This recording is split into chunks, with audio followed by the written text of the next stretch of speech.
Hi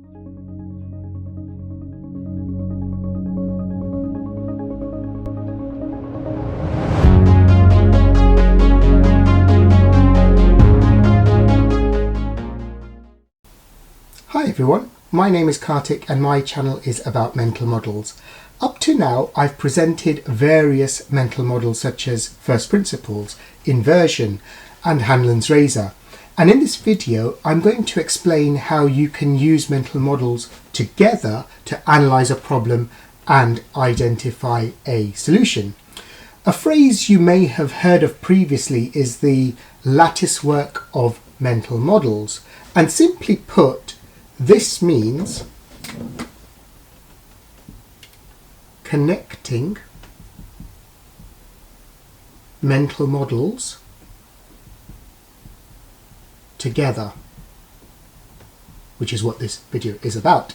The intended outcome is that by combining mental models, we can use them more effectively. Firstly, just taking a step back, there are different types of models. There are financial models, there are data models,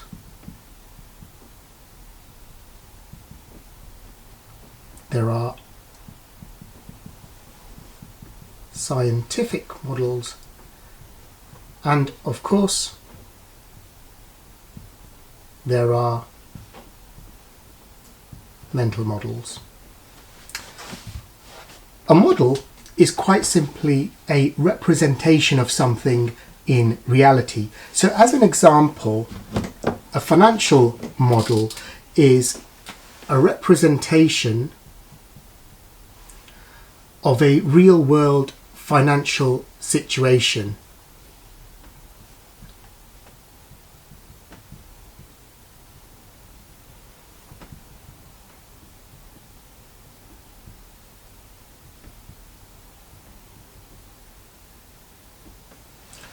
And it's usually on an Excel spreadsheet. Mental models are tools, concepts, frameworks,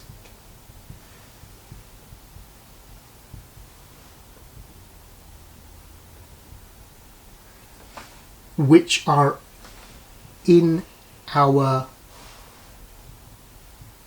minds that help us to, again, represent and understand the real world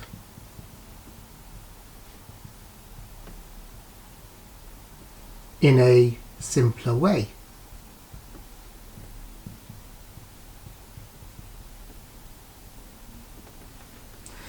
Now, mental models can be applied together to better understand different situations and to make better decisions. Depending on the demands of the situation, mental models can help people to act fast and process information quickly, but also to think slowly and analyse a scenario in more depth. The real value is when mental models are connected and applied together.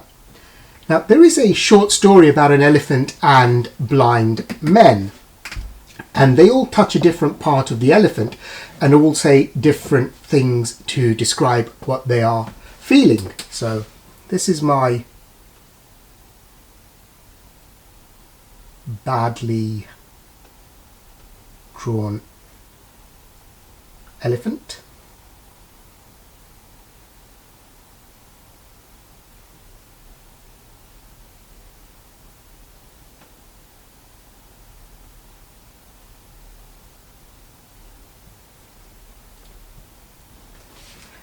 And here are the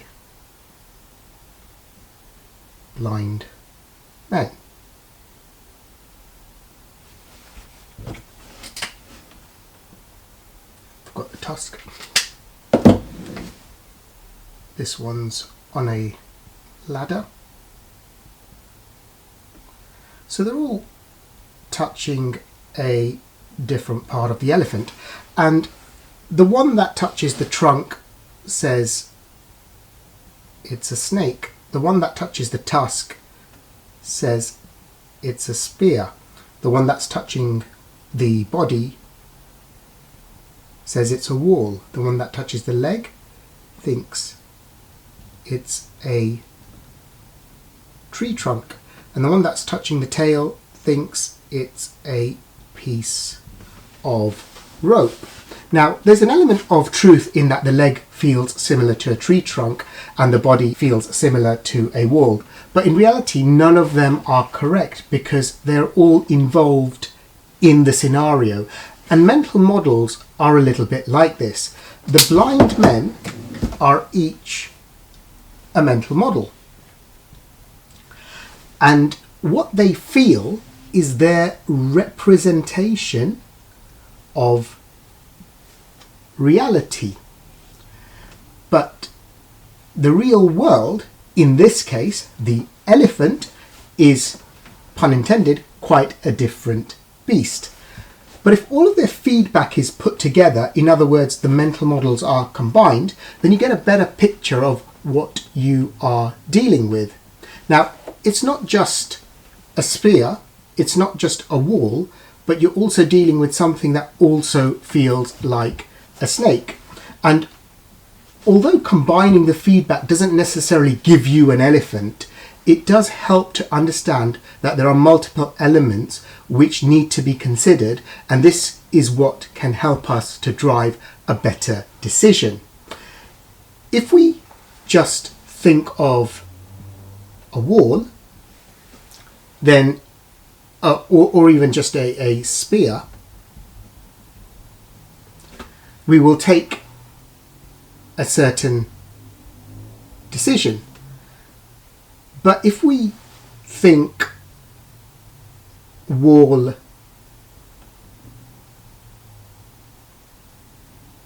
spear, and say snake together, we will take a different decision which will be better. This is a good illustration of the map is not the territory mental model, and we should always remind ourselves of this particular mental model when applying mental models generally, because the point I'm making is that individually models may not give an accurate result, but when used together and applied together, you get a better picture of what is going on. In order to explain how to connect and then use mental models together, I need to explain the 1987 King's Cross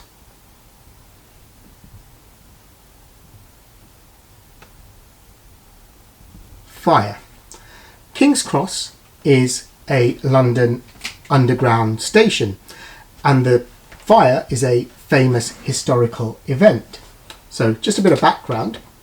A lit match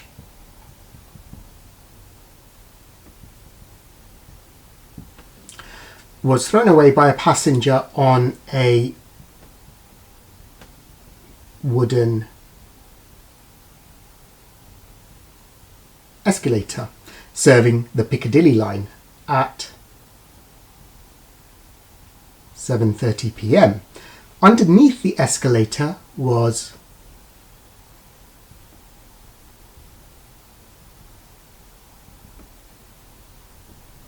flammable grease. The fire, which was burning underneath the escalator, travelled the length of the escalator, rising up by the trench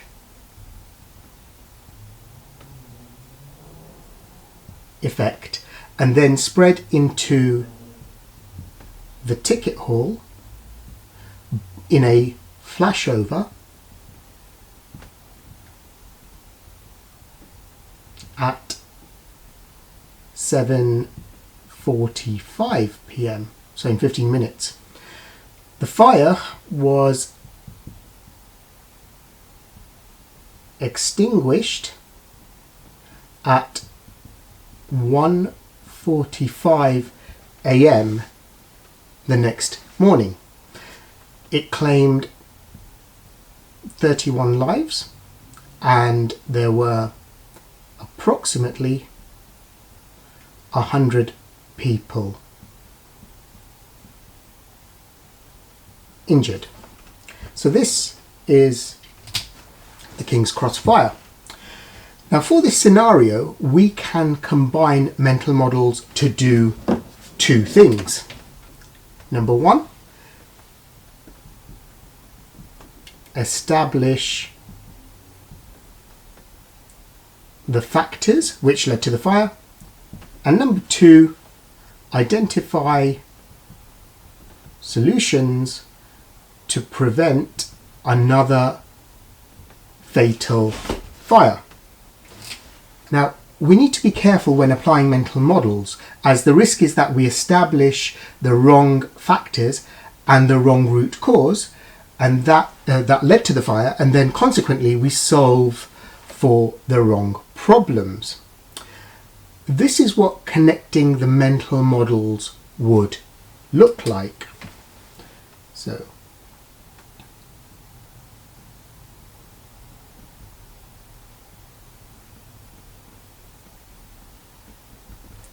first principles,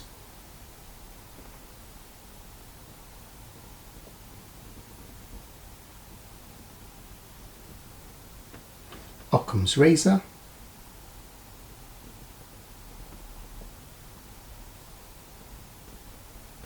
root cause,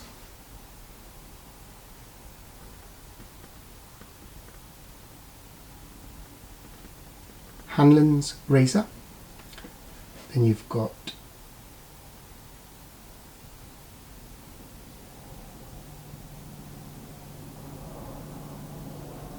confirmation bias,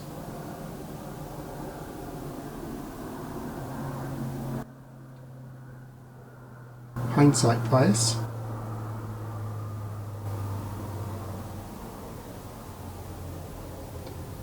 and availability bias. So I'm going to draw a little circle around each of these.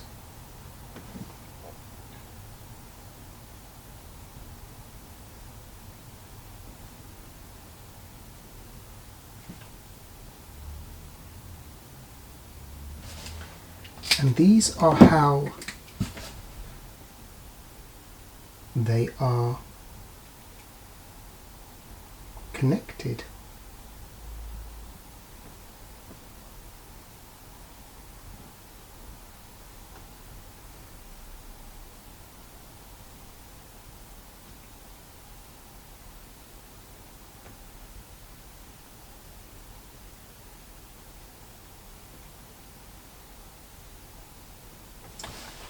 And this is what the network looks like.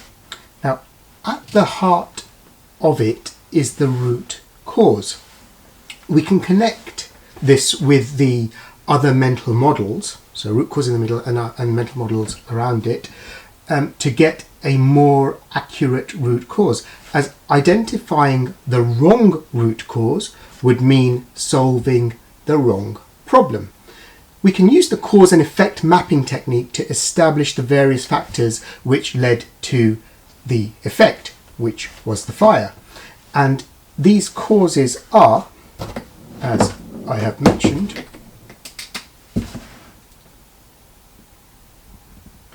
the lit match. Then you've got flammable grease. So these are the factors. Then you've got the wooden infrastructure, which in this case was the wooden escalator, and also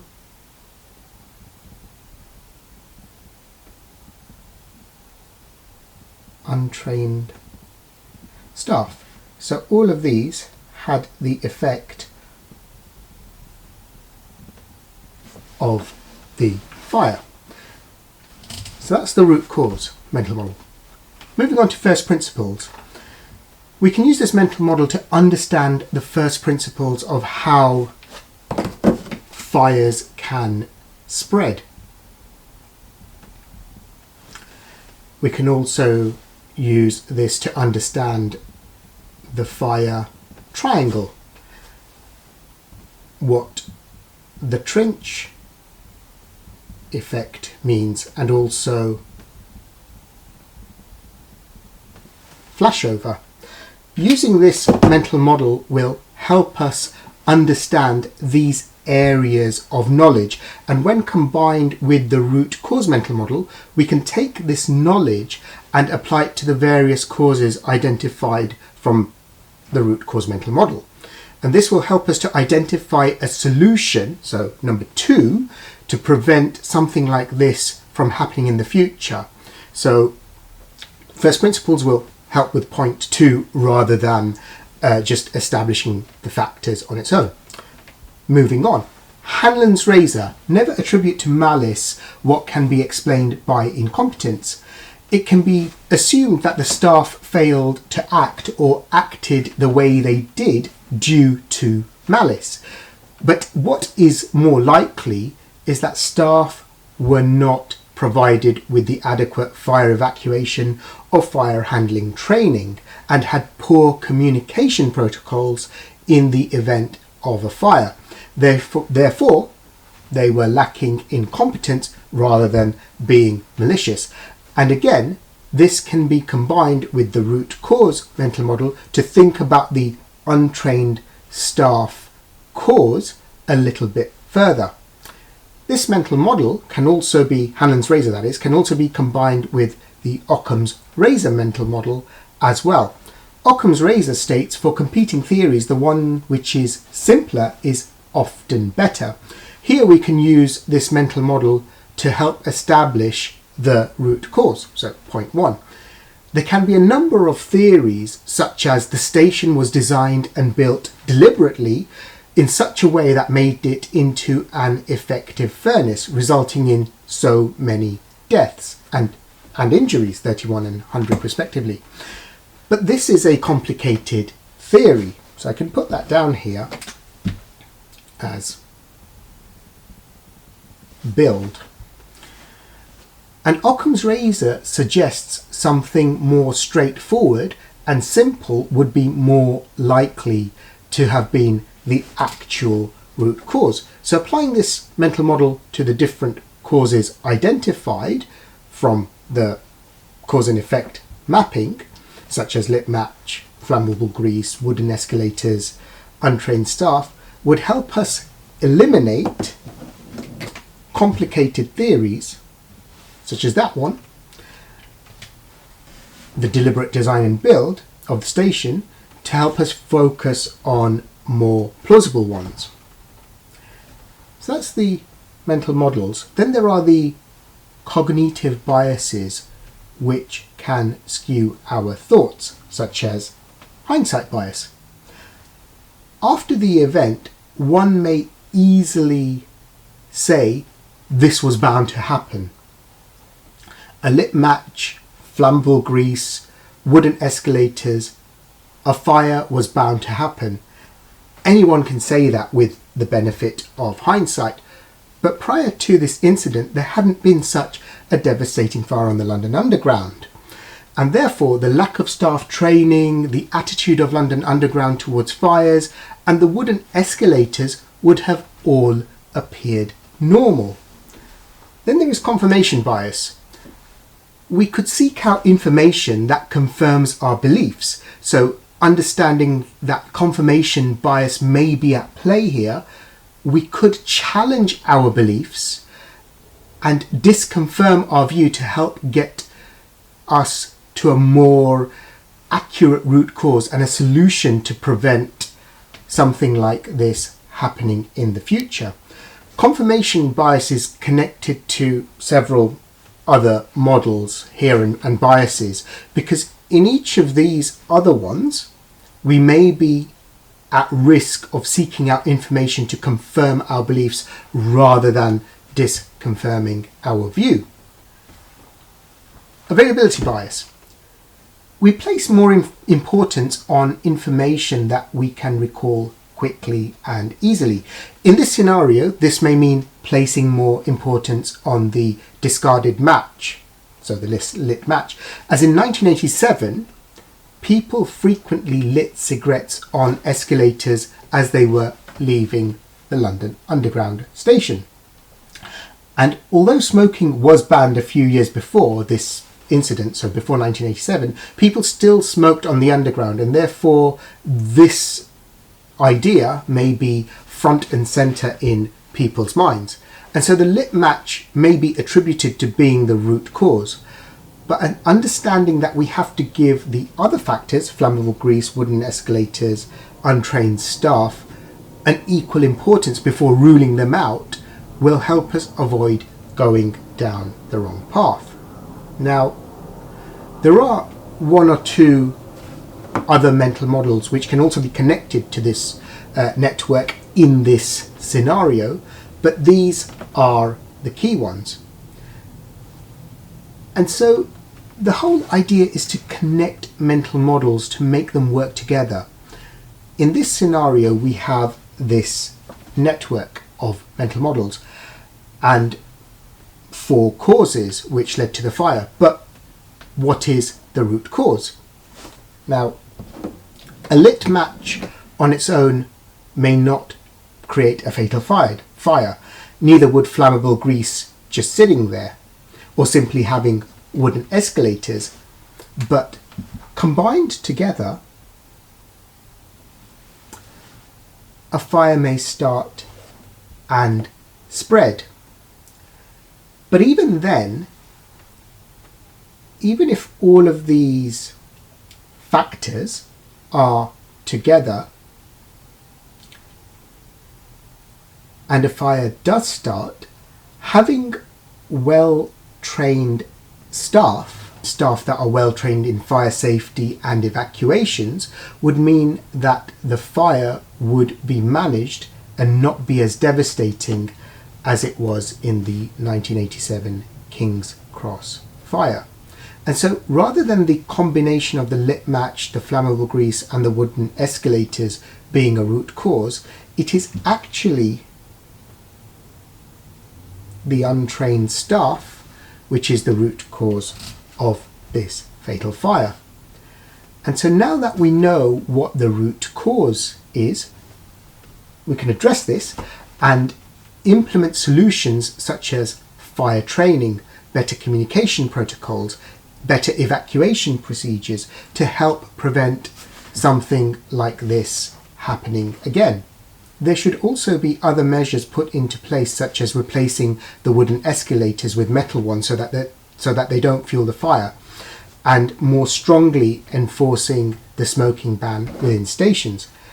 The other measures have been put into place, but the key one was of the staff training. And by addressing this one, the London Underground, the staff can be better prepared to prevent fatal fires on underground stations in the future.